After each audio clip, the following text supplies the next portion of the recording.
कितनी खुशी की बात है कि हम स्वतंत्र हैं, आज़ाद हैं, पर हम में से कितने लोग अपनी आज़ादी की सही कीमत समझते हैं?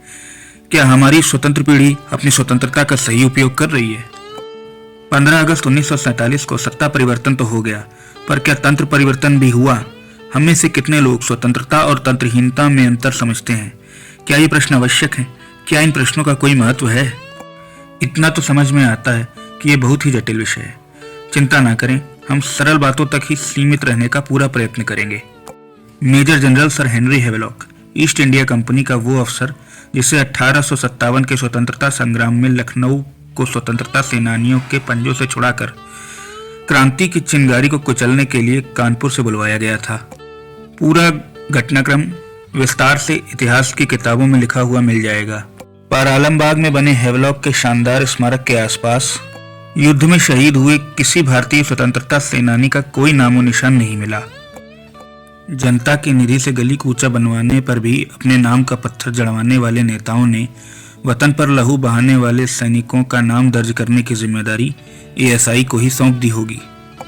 लंदन के ट्रफेलगर स्क्वायर में हैवेलॉक की भव्य प्रतिमा पर उनका एक कथन लिखा हुआ है।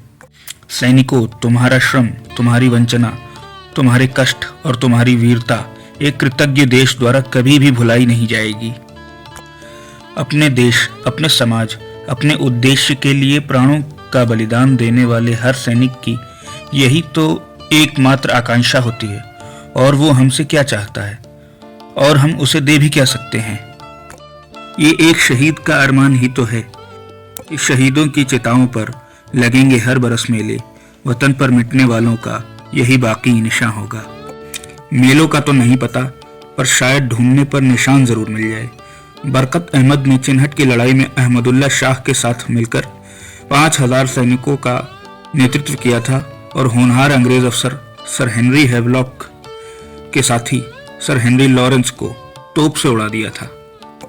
काबिल और जाबाज सिपाहसालार बरकत अहमद का निशान कहीं ना कहीं जरूर होगा, शायद ढूंढने पर मिल भी जाए। पर हेनरी लॉरेंस की कब्र और उनकी याद में बनवाया गया शानदार हाई क्रॉस लखनऊ रेजिडेंसी में शान से खड़ा है।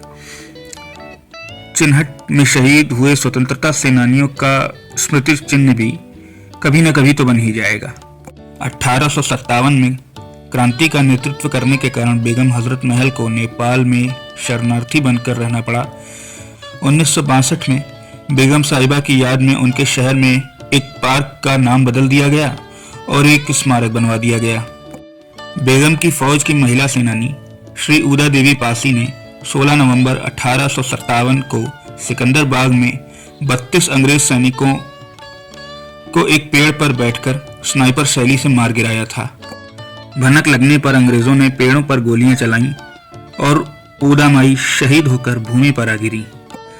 सिकंदर बाग में उनकी प्रतिमा पर समय समय पर फूल तो चढ़ते रहते हैं, पर शायद ही शहर के किसी बच्चे को उनका नाम याद हो। 16 नवंबर सन 1857 को अंग्रेजों ने सिकंदर बाग में 2000 से ज्यादा भारतीय सैनिकों को शहीद करके अंतिम संस्कार से वंचित कर खुले आसमान के नीचे प्रकृति की गोद में ही छोड़ दिया था। न हमारी पीढ़ी को ये तारीख याद होगी, न इस घटना के महत्व का कोई ज्ञान होगा। सन 57 में किसकी गलती से क्या हुआ, इस पर हम सबके अलग अलग विचार हो सकते हैं। बीबी घर हत्याकांड, सती चौरा घाट, लखनऊ रेजिडेंसी, सिकंदर बाग और ये पूरा घटनाक्रम हर व्यक्ति की चेतना को अलग अलग निष्कर्ष तक पहुंचाएगा। इस चर्चा का विषय ये है कि एक समाज अपनी रक्षा में बलिदान होने वाले वीरों को कैसे याद रखता है। क्या आज़ादी मिलने पर आज़ादी के लिए लड़ने वालों को याद रखने की ईमानदार कोशिश की गई?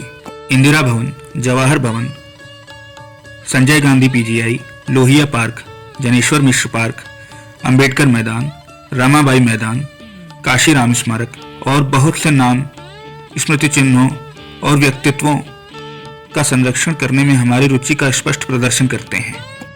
पर हमारी रुचि में उन वीर जियालों का कितना हिस्सा है, इस निष्कर्ष पर पहुंचना कोई कठिन काम नहीं है। आलमबाग सिमेट्री, लंदन का ट्रफेलगर स्क्वायर, संडरलैंड का मोबरे पार्क, अंडमान का हैवेलॉक द्वीप अंग्रेजों की हेनरी हैवेलॉक की स्मृति को जीवित रखने की तत्परता को दिखाता है। हैवेलॉक और उनके वंशजों को बैरोनेट ऑफ लखनऊ की उपाधि मिली जो आज भी उनके परिवार में है।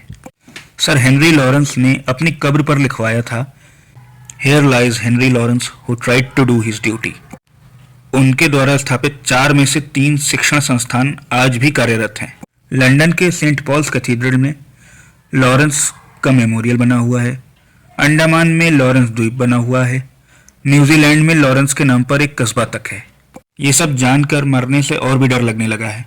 स्वर्ग पहुंचकर सन 57 के किसी शहीद से मुलाकात हो गई तो क्या मुंह दिखाऊंगा। चिंता ना करें, उनके निशान भी तलाशूंगा। मिलने पर आपकी तरफ से श्रद्धांजलि भी दूंगा। अगली बार पितृपक्ष में अपने पूर्वजों के साथ उन वीर सुपुत्रों को भी प्रणाम कीजिएगा।